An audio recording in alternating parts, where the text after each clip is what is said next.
Foi uma ideia e ela foi crescendo, né? Foi super bacana, que é um tema que está muito no momento super forte, né? Tenho muito a agradecer mesmo à Mãe Terra, que é a minha grande inspiração, né? Da terra ao prato. Inclusive aqui a gente só fala disso, né? Comidas direto da terra. E boa roda aqui pra gente. Para vocês ficarem à vontade de poder contar um pouquinho como essas questões de gênero, elas permeiam no dia a dia de vocês, nas relações de trabalho, quais os desafios, como é que ela se materializa, né? Tanto questões boas como questões difíceis. Eu sou a que iniciou o trabalho no Sítio Floradas da Serra, né? Com o objetivo de gerar renda, né? E ter uma independência econômica e buscar reconhecimento pelo trabalho. Nesse tempo todo trabalhando com agroecologia, eu encontrei facilidade para passar isso para os filhos, mas para lidar com o marido e colocar ele nessa roda de trabalho não foi muito fácil, porque ele no começo ele trabalhava fora, mas ele precisou trabalhar comigo. E quando ele foi trabalhar comigo, ele achou que eu ia ser a chefe, e que eu ia mandar, e que ele tinha que obedecer. Então era muita briga, porque ele falava, eu não vou fazer porque eu não estou aqui para te obedecer. Então é muito difícil, mas é possível, porque não dá para você tocar um sítio, ser produtivo, gerar renda, ser sustentável, sozinha. Então todo mundo tem que trabalhar e ter uma distribuição ali equilibrada de trabalho e de acordo com a capacidade de cada um. Mas é um trabalho que me traz muita satisfação, porque a gente hoje consegue preservar uma área de 150 mil metros com abelhas, assim, é uma luta também, não é nada fácil, mas a gente vem tentando e a gente consegue sobreviver disso, e isso é bem legal. Eu acho que a agricultura, na verdade, é um palco muito propício para a gente falar da força das mulheres, né? Claro que eu não me sinto a pessoa mais experiente para falar de todo o movimento feminista que as mulheres têm galgado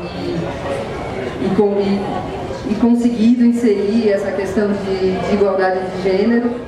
Mas eu percebo que na agricultura isso vem mais naturalmente, porque quando a gente se abre para a produtividade mesmo que a terra nos dá, eu percebo isso, um pouco que você trabalha a terra, um pouco que você cuida, a natureza responde com o dobro, com o triplo. Isso eu acho que é a força feminina. Eu e meu companheiro, a gente foi para um sítio que é da minha família, que estava abandonado, acho que como muitos sítios de pessoas que vieram para a cidade não dão conta de manter a produção, e a gente trabalha em menos de 1000 metros quadrados, assim, e a gente já produziu 1 tonelada de comida em menos de um ano. E estamos querendo cada vez mais aprender com a natureza, porque a agrofloresta é imitar os processos da natureza. E para a gente aprender com a natureza, a gente tem que ouvir, a gente tem que receber a informação, observar. Isso são atributos femininos. Em mim, ir para o mato, ir para o sítio, é desenvolver também a minha feminilidade. Mas eu também percebo como na minha cultura machista, que nunca aprendeu a trabalhar com máquina, que nunca tem a menor facilidade com questões hidráulicas e de construção, como viver no sítio te coloca esse desafio. Então, para eu lidar com o trator, eu preciso do meu companheiro ainda do lado, e acho isso me mobiliza de querer aprender a fazer sozinho. Eu queria preparar uma terra sozinha e ainda não cheguei lá, mas estou me colocando nesse desafio. Eu entendo tudo isso que vocês falaram, é muito importante, mas também a gente ter essa autocrítica de lembrar que quem desenha esses tratores são homens. É homens desenhando tudo, né? A parte de máquinas, de vestimentas, de remédios, de testes, para homens. Então, muitas vezes, ela fala que é importante, a máquina ela é importante porque ela também humaniza esse trabalho no campo, né? Que é árduo, que é difícil. Então, você trazer tecnologia tanto adaptada para o corpo feminino, né? Não que mulher não tenha força. Quando eu vejo a Patrícia Vaz, por exemplo, subindo assim, né? Para fazer a poda lá em cima, para fazer coleta, é uma coisa incrível. Você vê os braços, mas não é questão de, é a questão de fazer adaptações necessárias para os diversos públicos, né? Para os jovens. A gente tem que fazer essa humanização do trabalho no campo. Nos últimos 3 anos, eu comecei a entender um pouco mais sobre uma frase de que sem agroecologia, né, sem feminismo não há agroecologia. E por que isso? Eu fui entendendo com várias agricultoras de que esse quintal onde ela comanda ao entorno da casa são sempre quintais agroflorestais produtivos. Trazer aqui um pouco da experiência com essas mulheres que produzem do remédio ao alimento para si, para sua família e para um mercado múltiplo de consumidores. E aí, entendendo um pouco mais, né, disso, embora ela esteja envolvida em toda a cadeia produtiva, na hora de receber o dinheiro o marido está à frente. Na hora de receber uma assistência técnica, os técnicos vão diretamente ao homem da casa. Ou seja, precisa, para além de uma substituição ou reforma de processos de assistência técnica ou de modelos de sistemas agrícolas de produção, mas de uma profunda consciência daquilo que a gente precisa olhar lá na frente no que a gente fala de sustentabilidade.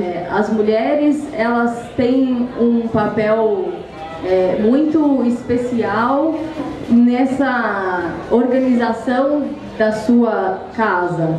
Na sua casa, tanto no cuidado com as suas plantas, no cuidado com as suas galinhas, suas abelhas e seus animais, e no cuidado da família. Então, o debate e a conversa sobre a agroecologia nessa história, ela passa por uma reflexão a respeito de uma diferente forma de organização a respeito da divisão sexual do trabalho dentro de casa. Se os homens começarem a pensar um pouquinho mais sobre o tempo, e o tempo a que exercida as diversas e múltiplas tarefas da mulher, inclusive se pensar economicamente, vai produzir mais se ajudar a mulher na divisão sexual do trabalho dentro de casa, ou seja, se liberar um pouco ela para ajudar dentro de casa, no cuidado com o filho, levar ele até o ponto de ônibus, cuidar desse lugar em casa. A própria produtividade, pelo que a gente tem visto em campo, ela é altíssima. É o que a Noni trouxe pra gente. A capacidade do sistema produtivo, ela é inquestionável. Já não existe mais uma questão, para mim, pessoalmente, a capacidade de um sistema agroflorestal de produzir alimento de qualidade. Agora, tem um passo a mais que é, para além da qualidade nutricional e de um equilíbrio saudável dentro desse organismo agrícola, é uma mudança um pouquinho mais profunda da sociedade que a gente vem construindo. Uma das primeiras coisas que a gente pensa no feminismo é que a gente não quer se organizar para se adequar ao perfil androcêntrico que é ter os homens no centro da organização da sociedade. A gente quer que a nossa maneira de pensar, que o nosso desejo, que a nossa forma de organizar as coisas seja considerada também como tão válida na construção do conhecimento nessa sociedade que a gente está. E gênero não é uma questão técnica, gênero é uma relação política e que a auto-organização das mulheres e a aliança entre mulheres que estão em diferentes espaços é o que faz deslocar alguns temas que sempre desaparecem. Do mesmo jeito que quando a gente fala de relações sociais harmônicas, né, entre as pessoas e delas com a natureza, e que a gente não pode conceber uma produção agroecológica com trabalho escravo, a gente também não pode conceber uma produção agroecológica nos moldes de uma família patriarcal, onde as mulheres, a vontade e o desejo das mulheres não tem vez. E onde, por exemplo, situações de violência contra as mulheres são permitidas. Isso aí é o feminismo, né? Porque o feminismo é essa ideia radical de que as mulheres são gente, por si próprias, né? Que a gente não necessariamente vive só em função do desejo e do cuidado do outro e mantendo as coisas um pouco confortáveis para elas continuarem como estão. Quer dizer, o jeito como a sociedade se organiza é pensando em extrair o máximo das trabalhadoras e dos trabalhadores e não pensando no que é o bem-estar de todos. Então, guardando isso na cabeça, né, com essa ideia de o que é uma subversão feminista da economia, que é organizar a vida de uma outra maneira completamente diferente, a gente foi cada vez mais nos posicionando dentro do espaço do movimento agroecológico, não sem resistências, não sem questionamentos. Então, por isso que a gente foi cada vez sendo mais explícitas e resgatando essa ideia de que para a agroecologia ser real, para a agroecologia ser verdadeira, né, a gente tem que pensar, como a Vivian já falou, na autonomia, né, nessa busca de uma autonomia das unidades de produção em relação ao mercado, na produção da semente, na recuperação da fertilidade do solo, né, na garantia do acesso à água e tal, mas também reconhecendo que não existe uma unidade de produção isolada da outra, né, que a gente está buscando autonomia, pensando uma interdependência naquele território ali onde a gente está convivendo. Da mesma forma, a gente pensa em relação às pessoas, que a gente pode buscar a nossa autonomia, mas reconhecendo que também a gente vive em interdependência, porque nós todas e nós todos dependemos do cuidado de outra pessoa em boa parte da nossa vida. A gente tem pensado muito em como ir liberando os territórios do controle, por exemplo, das empresas que produzem transgênico, das empresas que poluem e tal, né? Então, cada sítio, né, que vocês estão cuidando, a gente está pensando num sítio, um território livre de transgênicos, livre de veneno, livre da lógica do capital, vamos pensar assim, né, um desejo máximo. E a gente também quer um território livre de violência contra as mulheres, livre de opressão, livre de humilhações e tal. E pensando que esse território livre passa também por a gente ter uma outra relação com o nosso próprio corpo, porque o nosso corpo também é um território, e nesse corpo também não só a nossa capacidade de estar aqui, de interagir, de sensorial, mas também o nosso conhecimento e a nossa memória. As mulheres têm um conhecimento enorme, né? Vocês tinham começado falando que as mulheres construíram a agroecologia, né? Construíram a agricultura. Esta memória das mulheres muitas vezes vai se perdendo, desde as sementes que se perdem até as práticas que se perdem, e é importante a gente resgatar. A minha geração, acho que a geração de muitas que estão aqui, foi incutido assim, muito dentro de nós sobre essa coisa machista mesmo, né? Ou feminista, ou machista, ou quem tem o direito aqui nessa história. E quando eu cheguei, assim, eu me deparei com a comunidade e eu questionava tudo. Eu sempre fui uma mulher bem forte nas minhas opiniões, bem, você tem que fazer, vamos lá e faz, né? Você tem que dirigir o trator, dá que o trator que a gente dirige. Dentro da comunidade tem sim, né, um respeito, mas tem muito amor, assim, tudo que foi falado aqui. Eu mesma não sou feminista, né, mas eu considero e compreendo muito as mulheres que atualmente se põem nessa condição, né, e nessa opinião, porque é horrível, assim, é destrutível você ver dentro de uma família homens que até mesmo chegam a agredir suas esposas ou coisas assim. Para nós, para mim, isso são coisas que destroem a próxima geração. Sempre fala sobre jornada dupla das mulheres, ou tripla quando você tem filhos, mas eu queria falar de uma quarta jornada, que é a jornada do processo educativo que a gente tem que ter com os homens, para eles entenderem o que é o feminismo e o quanto eles são machistas, o quanto eles embutem tarefas na nossa vida que já é difícil e ensiná-los a nos respeitar, porque a gente precisa ensinar eles a nos respeitar. Não existe feminismo para mim sem as mulheres, sem ser um feminismo popular. Esse feminismo que o capitalismo traz pra gente, só mudando a maquiagem de estar a serviço da sexualidade dos homens, para mim não existe. Eu acredito que meu trabalho pode ser muito eficaz nisso.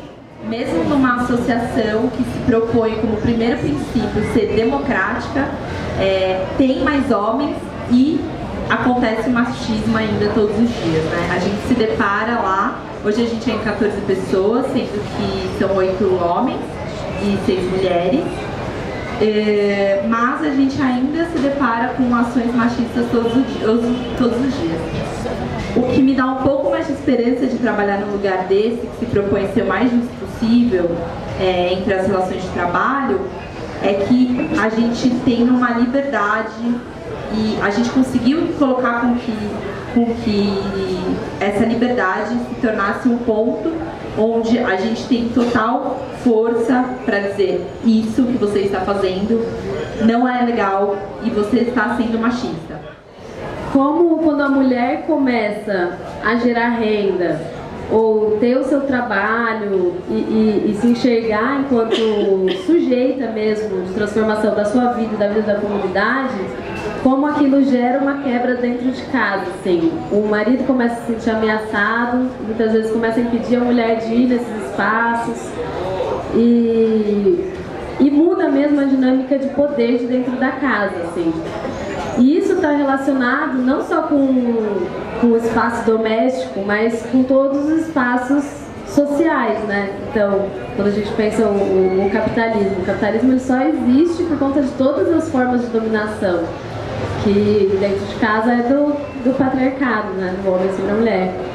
Então, como que a gente pode pensar formas de transformação mesmo, desde esse ponto doméstico até esferas mais amplas? Sinto que nesse processo todo de ir para a Terra, eu pessoalmente descobri várias outras coisas que eu tenho interesse.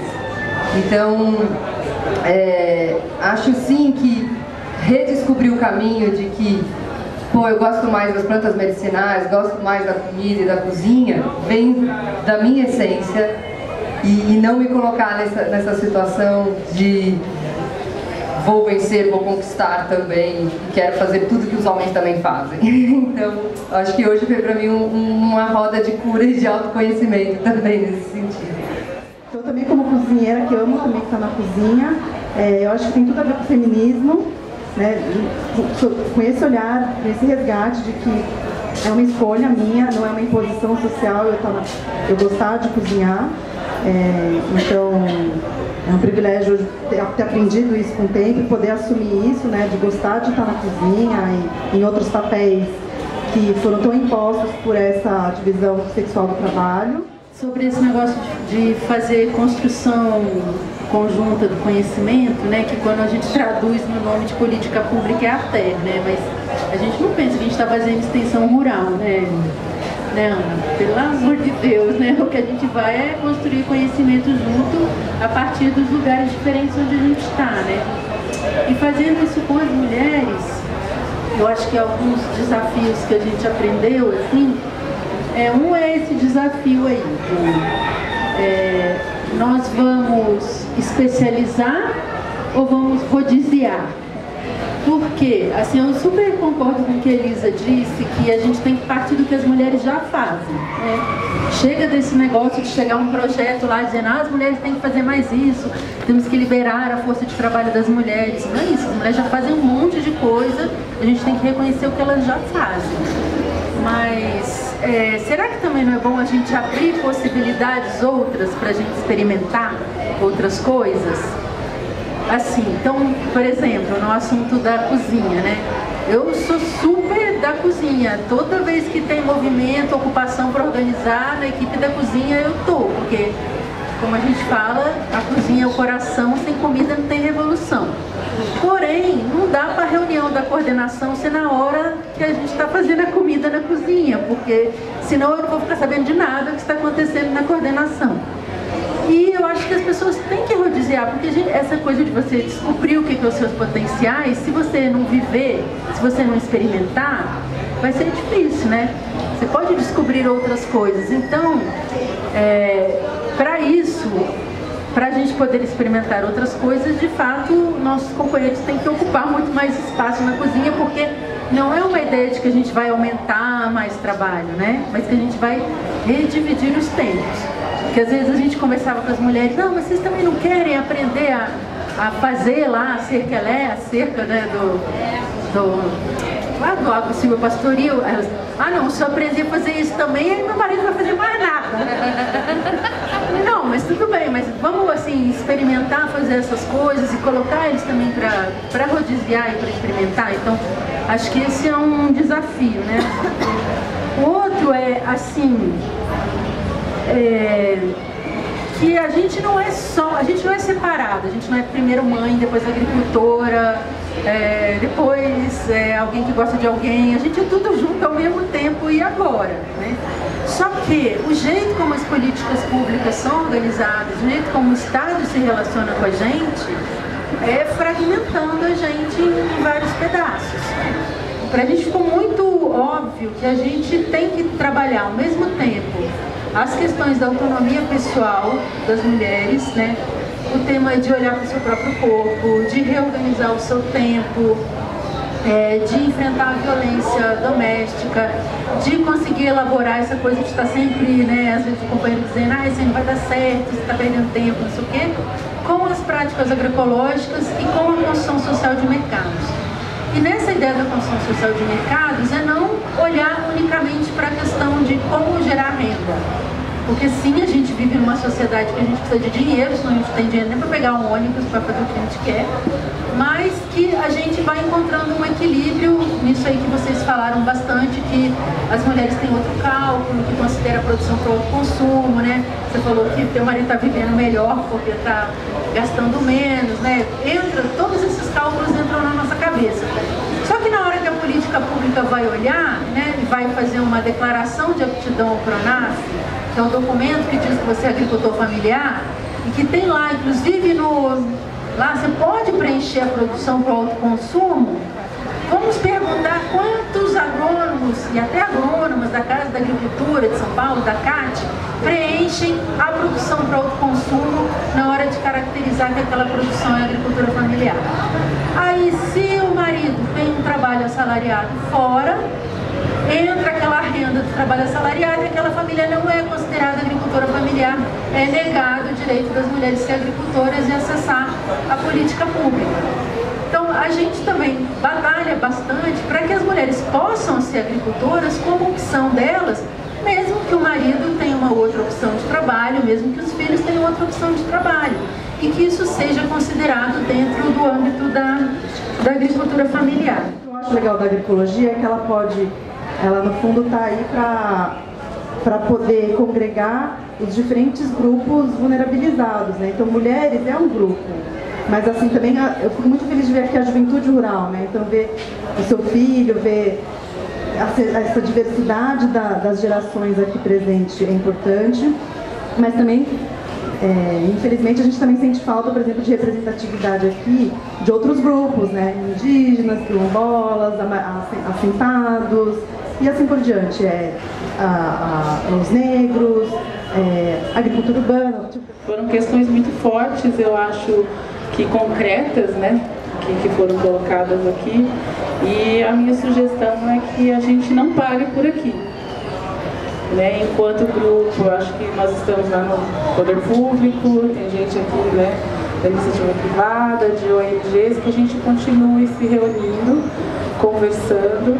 E o meu compromisso lá enquanto Secretaria do Meio Ambiente é a gente continuar avançando nessas questões, que eu acho que se você tem esse princípio de construir políticas públicas de forma mais democrática, participativa, eu acho que essa questão já vem à tona, né? Eu acho que esses problemas existem por causa da forma da gente também fazer política pública, né? De achar que a gente pode construir políticas públicas dentro da nossa sala com ar-condicionado lá, né? Quando a gente se dispõe a ouvir, e na ponta, ouvir o agricultor, quem que vai lidar essas políticas públicas, né? Na ponta a gente já tem essa sensibilidade.